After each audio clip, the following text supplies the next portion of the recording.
का बहुत सा हिस्सा सैलाब की जद में है। बहुत मुश्किल वक्त है।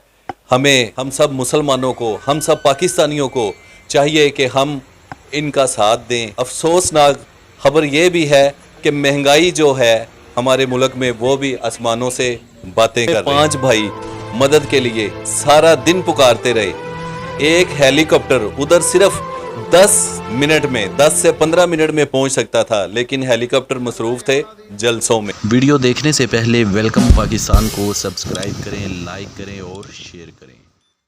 अस्सलाम वालेकुम नाजरीन, मैं आपका मेज़बान शाहिद चौधरी आपकी खिदमत में हाजिर हूं। आप इस वक्त देख रहे हैं वेलकम पाकिस्तान।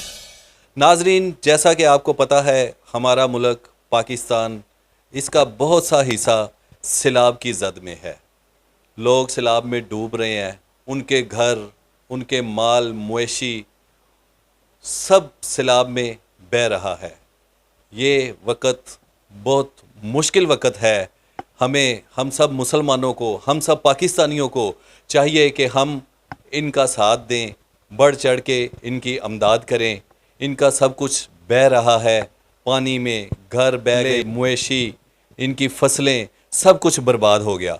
और इस मौके पे एक बहुत ही अफसोसनाक खबर ये भी है कि महंगाई जो है हमारे मुल्क में वो भी आसमानों से बातें कर रही है कि उनकी मदद के अगर कोई करना भी चाहता है तो वो महंगाई देख के वो भी अपना हाथ पीछे कर लेता है।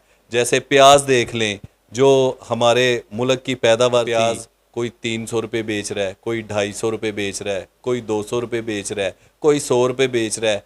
हर बंदे का अपना अपना रेट है। जिन हालात में हमें दूसरे अपने बहन भाइयों की, जो ये इनके मवेशी बह रहे हैं, ये खुद डूब रहे हैं। पिछले दिनों आपने देखी होगी एक वीडियो जिसमें 5 भाई मदद के लिए सारा दिन पुकारते रहे। एक हेलीकॉप्टर उधर सिर्फ 10 मिनट में, 10 से 15 मिनट में पहुंच सकता था, लेकिन हेलीकॉप्टर मसरूफ थे जलसों में, जलूसों में। उधर जा सकते थे, इनकी मदद के लिए कोई नहीं आया। इस मौके पे हमें भी चाहिए, हम सब पाकिस्तानियों को चाहिए, हम सब मुसलमानों को चाहिए जो सैलाब की जद में है। ऐसे ही हमें भी चाहिए, हमारे सियासतदानों को चाहिए, हमारे उलमा कराम को चाहिए कि इस मौके पर हम सब मिल के इन भाइयों की मदद करें। इसके साथ ही अपने मेज़बान शाहिद चौधरी को इजाज़त दीजिए। अल्लाह हाफ़िज़।